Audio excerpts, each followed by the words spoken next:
Oh boy. Yeah, sorry. I've been MIA a little bit in recent days. There hasn't really been that much going on, so not a lot of news to report. But this time, we do have a little something to talk about. A podcast that Nikita had with a bunch of people. So let's talk about it, shall we? Newsy news. Newsy news. Newsy news. Newsy news.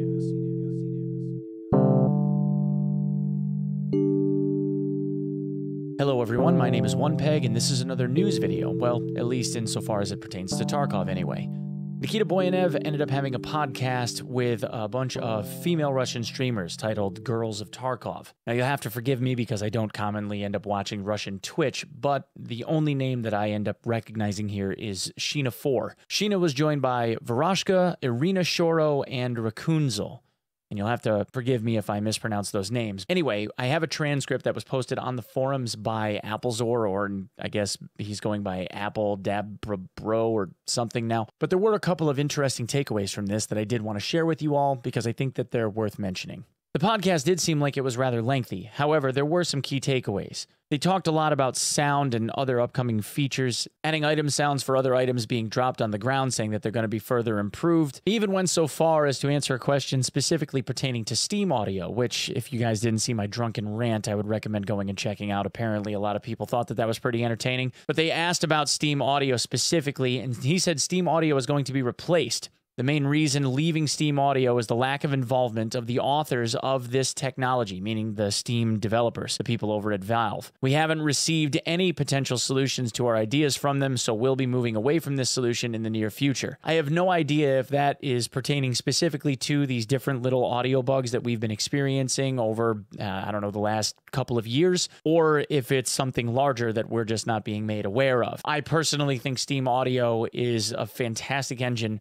I don't know if they're going to be able to shop it out to somebody that's going to be able to do a better job or that's going to integrate better with Unity than what Steam Audio is already capable of. Time will tell. He said many times if the player looks in the direction of the sound, then they will hear the source of the sound better. So basically he's saying in between now and whenever they get around to finally fixing the audio engine, and who knows how long, he's saying to turn your head from side to side or up and down, look up, look down, look left, look right, so that you can get a better idea of the location of the sound in front, behind, to the side, whatever, which is what people should be doing already anyway. Even if you have binaural on, it just makes it easier to be able to detect the sounds.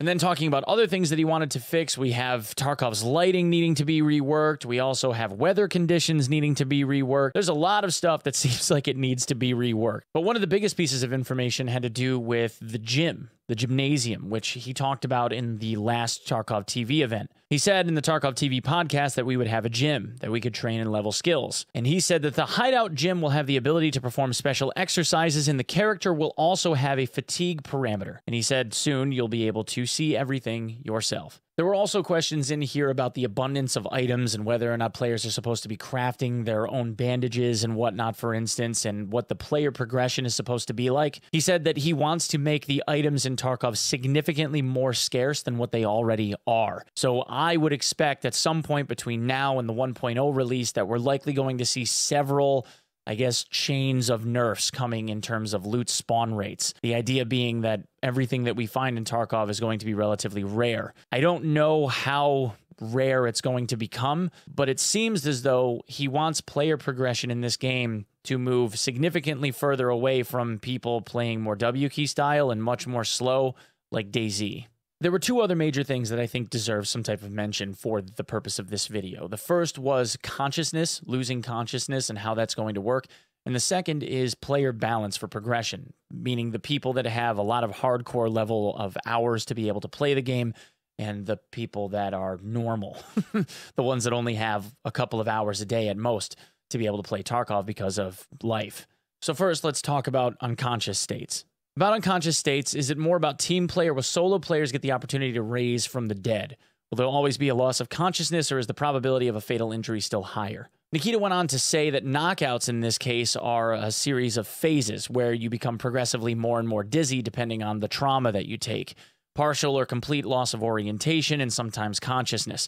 So when people end up having issues like slipping on a ladder or getting knocked off a door, and it's interesting that he makes mention of being knocked over by a door in this case, because that alludes to the physics changes that he wants to make at some point where people, if they got a door kicked open on them, would be hit by the door and knocked over. Or if Tagilla were, for instance, to hit you with a sledgehammer, that would knock you down. Again, remember back to the teaser video that we originally saw of Tagilla, where Tagilla was bashing a hammer downward on top of an unconscious or knocked over PMC or scav body. That animation in the game isn't in the game right now, but they clearly have made it. So there could be a very realistic scenario where you get knocked down and then get hit by it. If that happens, when it happens, then we could very realistically see someone being able to finally wield Tagilla's hammer once those physics are in. So if somebody gets knocked down, then they have the opportunity to get back up. I get knocked down. Forget it. I'm not going to play that meme. He then went on to say that loss of consciousness is a more serious injury. This is where outside help is needed. It's all very situational. Then someone asked, okay, well, what if you're playing by yourself? Who's going to help you? Nobody. And then they asked if there would be a way to be able to use meds in advance so that you could prevent yourself from being knocked unconscious. And then obviously there's the potential of being able to do something like that, like using a stim to be able to keep yourself like more awake so that you don't get knocked completely unconscious. He said that conditional adrenaline can only temporarily delay the loss of consciousness. Let me remind you that medicines will have their own penalties. With regular use, there's going to be a decrease in efficiency, tolerance, increasing addiction likelihood, and so on. This aspect will be improved. You can't just inject all available types of stimulants into a character and rush into battle without consequences. Such experiments, on the contrary, can lead to a deterioration in the condition or death of the character, since some of the medicines are simply contraindicated for each other and cannot work together. So, they're working on a medical model that's going to have drug-drug interactions. That is new. And they're also working on things that we already knew about, like addiction and tolerance. So that is actually very interesting. So again, probably playing around with this toxicity stat. Not radiation, but toxicity. They're looking at having a relatively realistic medical model. And that's going to take some testing. Will be fun to test. Okay, moving from here on to the idea of hardcore hours versus casual hours. Are there plans to balance the players in some way? There are players who can't play often. There are those who devote weeks to EFT, interrupted only by sleep and food. Perhaps it's worth somehow balancing the progression, like increasing the amount of experience gained in raids. Nikita said, not really. There are a lot of those who spend less time in the game. That's a fact. There are much fewer players who sit in Tarkov for hours on end. Only a few % of the total. I would not say that now everything is horrible in terms of progression and experience gained. It's just that average player refer to those who play the game a lot. They see their progression versus others, but it's just a hobby. Someone spends 2 to 3 hours a day, and someone makes it the meaning of their life. What are you trying to say, Nikita? What are you trying? I see you, man. I see you. You probably shouldn't react so sensitively. It's an individual choice of each player how much time they can and are ready to devote to the game. We do not want to change the balance towards simplification in the spirit of I played 2 to 3 hours and got everything that the player who played 10 hours got. At the same time, I always pay attention to speedrunners, watch how they adapt to new conditions after the wipe. And if we see that the player quickly bypasses barriers and finds new ways to quickly level up, of course we cut and slow down some processes. Previously, the period of progression and gaining experience was very rapid. That's true. There have been 24 to 48 hour streams where Pestily, for instance, leveled from 1 to 40 in a single shot. So that has obviously changed. And this does not apply to those who play slowly and calmly. We're trying to make the game more difficult, firstly, for those who play too fast and try to run the fastest.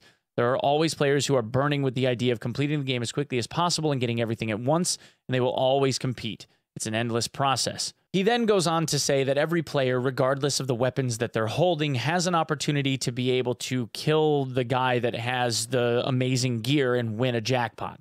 And that's absolutely true. The thing with Tarkov that I love about Tarkov is that there is a great equalizer. A guy with a 215 and some APM ammo, or somebody using a Mosin and some 54RBT, or several other very cheap, even the MP18, for instance, the newest, latest, and greatest meme cannon, or a KS-23 user, has the ability to one-shot anyone in the game, nearly regardless of what it is that they have on. In the case of 54RBT ammo, for instance, you can find that on an MP18 scav with at minimum 50 to 60 rounds. So you have a ton of opportunity in this game to be able to equalize someone and take all of their stuff, no matter what it is that they're wearing. When it comes to games like this one that are as involved as this one, in the case of a game like this one that is going to become even more involved, it's always about knowledge.